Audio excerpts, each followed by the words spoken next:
WVTT is the news station that brings you news and information that you can depend on. We are first, fast, and accurate, bringing you the only local television news in the Twin Tiers. WVTT, depend on it.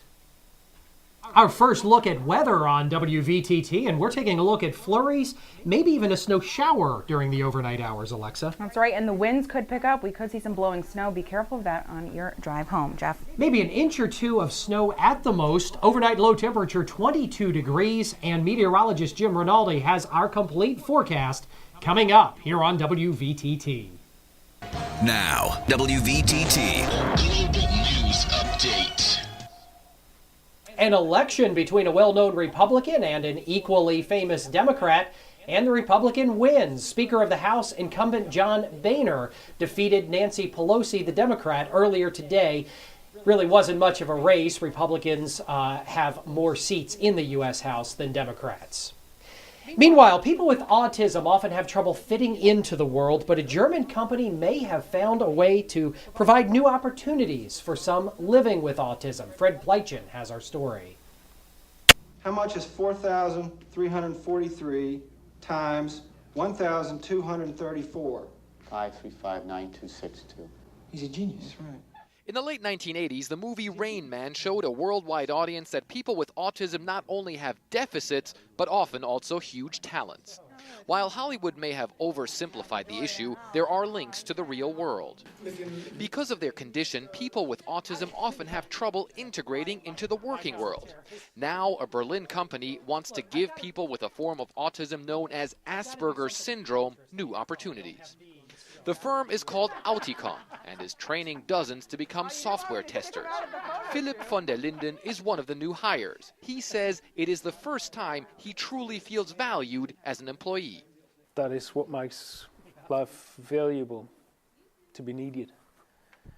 And if what you can do is appreciated, and if what seems to be weakness is turned into an asset. Management at Auticon says they've found that some people with Asperger's have a knack for finding patterns and flaws in gigantic calculations, and that makes them perfect software testers. Owner Dirk Müller-Remus founded the company when his own son was diagnosed with Asperger's. Our guys have a lot of skills in concentration, analytical, logical thinking, and things like that.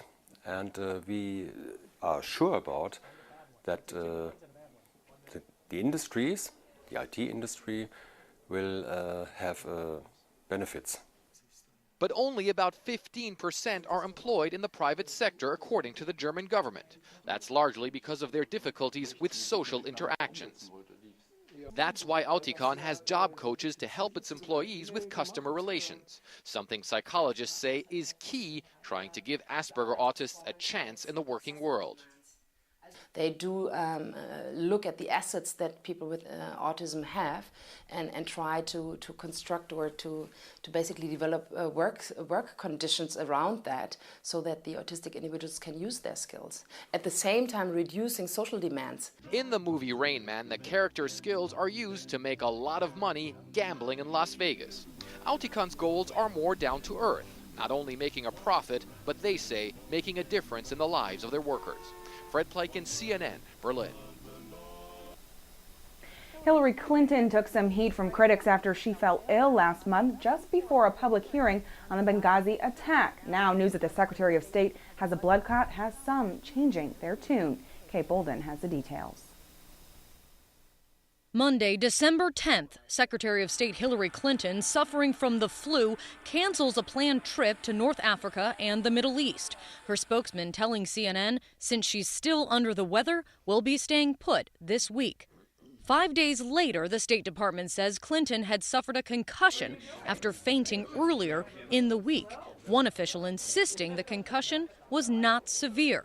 That same day, the House Foreign Affairs Committee announced due to health reasons, Clinton would no longer be testifying in a much-anticipated public hearing on the attack in Benghazi.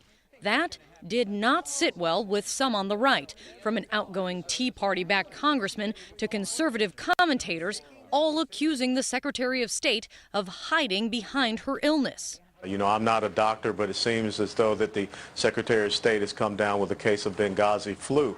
I think we have to get to the bottom of this. Apparently she's suffering from acute Benghazi allergy, which causes lightheadedness when she hears the word Benghazi or is being asked about it. If she's in the NFL, I wouldn't let her play. But I think she can make a phone call. The New York Post ran the headline, Hillary Clinton's head fake. Even former ambassador to the United Nations, John Bolton, piled on. You know, every foreign service officer in every foreign ministry in the world knows the phrase I'm about to use. When you don't want to go to a meeting or a conference or an event, you have a diplomatic illness. And this is a diplomatic illness to beat the band. Then Sunday brought news of the blood clot. The State Department announcing Secretary Clinton's illness was something much more serious. Since then, relative silence from her critics. When asked on Fox News about his earlier remarks suggesting an effort to keep Clinton from testifying, John Bolton seemed to soften his tone. I didn't think that was the effort to begin with. I think that they're trying to walk a fine line that does not affect the potential presidential candidacy that we expect Senator Clinton to enter into in the near future. And the New York Post changed its tune as well, wishing Clinton a, quote, full and rapid recovery in an editorial Tuesday. Fiscal cliff legislation has passed thanks to Congress, but you'll still be seeing increased taxes coming out of your check. Allison Kosick has more on how much the fiscal cliff legislation is going to cost you in next week's paycheck. Congress didn't raise income tax rates on the middle class in this week's fiscal cliff deal, but most of the nation's 160 million workers will still be taking home smaller paychecks this year. That's because the payroll tax cut expired on Monday. So now workers are paying 2% more in payroll taxes. The payroll tax, which funds Social Security, was temporarily lowered to 4.2% in 2011, down from 6.2%. And the idea here was to give workers a little extra money in their paychecks in an effort to boost the economy. But now that the economy is doing better and Congress is trying to get spending in check, the payroll tax returns to 6.2%. So here's how all of that breaks down. Workers making $50,000 a year will pay an extra $1,000 in payroll taxes this year. That's a $38 reduction in pay on a bi-weekly paycheck. And the bigger the paycheck, the bigger the bite. Someone making $100,000 will pay an extra $2,000 a year. The concern is that reduction could affect people's spending habits, and the timing isn't good. Consumer confidence has already taken a hit because of concerns about the fiscal cliff and tax hikes, and this caused holiday shoppers to pull back a bit. I'm Allison Kosick in New York.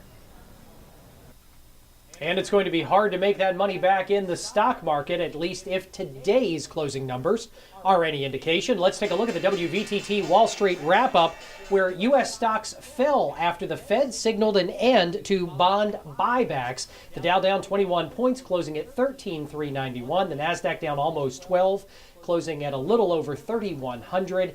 And it was a 3-point decline on the S&P 500, down to a little over 1459.